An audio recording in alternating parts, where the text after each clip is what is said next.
Metango mila kere antiterroria, ando umaruta kana warronga na Bula FM, namba 2 na siya.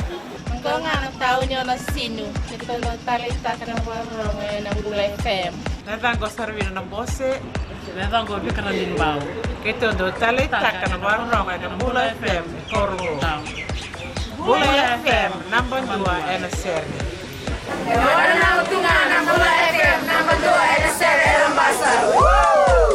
Bula FM, namba 2 na siya.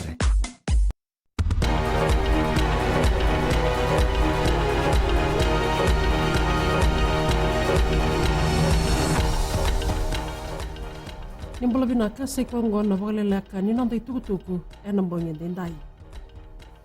Kawai na matini tu e nei baga tangen dengan dani non rabaga saura rata kina lubenda e nangona ni kua.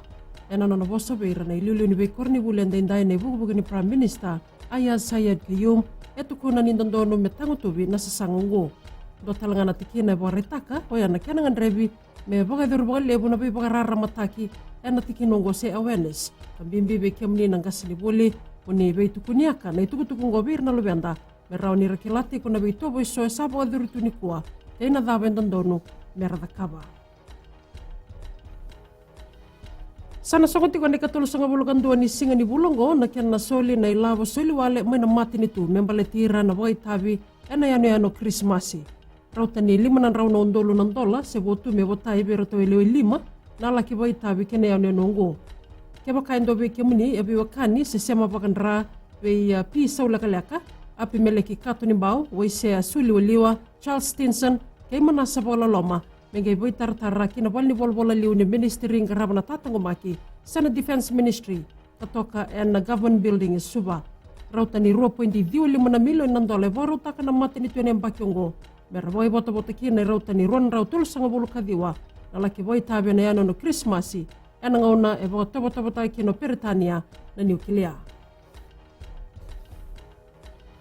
Kumuni rawe na non rasongo ni boreta kitagadaga ni linga na marama isibe ni tulu nan raw nundolo nan dola na songo ni Fiji National Women's Expo. Na boreta kitagadaga ni linga e natula singa e raw kina beire raw tani 5 na raw wit songo bulu na marama. Mer boreta kina na talent ni beire dagadaga ni linga so era kina daw kina. Raw tani wal na marama e raw itabi na songo ni boreta kitagadaga ni linga go era lakitiko nandona boli kabado rimai Jakarta e Indonesia.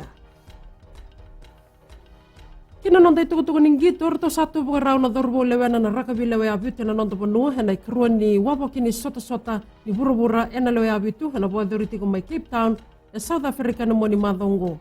Mea dabo mai ni kua rauta ni 5.5 kali mana undolo ni dambe ena rara ni sarngitongo. E sa boli o titu ia vera na kabetani ni beitimi era sota bata kede e nandelana bato kaina Signal Hill wana mata kina uli ni bono na Table Mountain e na kiana tabodi na sota ngo.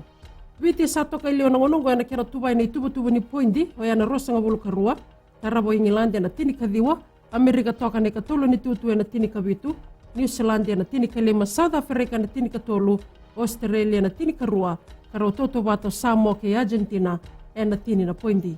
Nama kawaraka na FBC TV na gitu kada buat tombu nebiti ni na borete kina matai na kena sota bio Scotland na diola kaloka na bong ni boruai ni oto ya rona sota ke Scotland na 7-2 na rosa ngabula miniti na mataka ni Singatambo to ni sota ke Argentina ni 7-5 na tolu na mataka lilai na kota finala na boy dortiko na tegi butaki ni 7 kandu na bana miniti na Singatambo semifinala en kay boy doritiko ni boy rosa nga bulu kawan na miniti en mebana kaloka na mataka ni moniti kay na finala en kay boy doritiko en bay mama ni ono en mataka ni moniti katumay ramoni na sarabe na FBC TV ratalanga muni na rongada na kena kambraki en ando moy biti na bonga ni bioni anu kena Bula FM nambanduay na seri tabakir na bonga leleka ni nonday tutuku en nambongin dinday ni Timor Tomanda.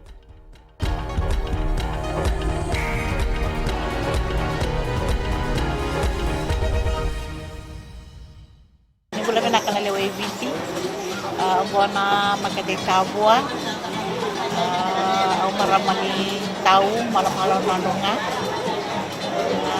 apa kau cari tahu ya kau atau talita kama warung hari radio video one Quem tá mais serua? Quem tá o da barronga?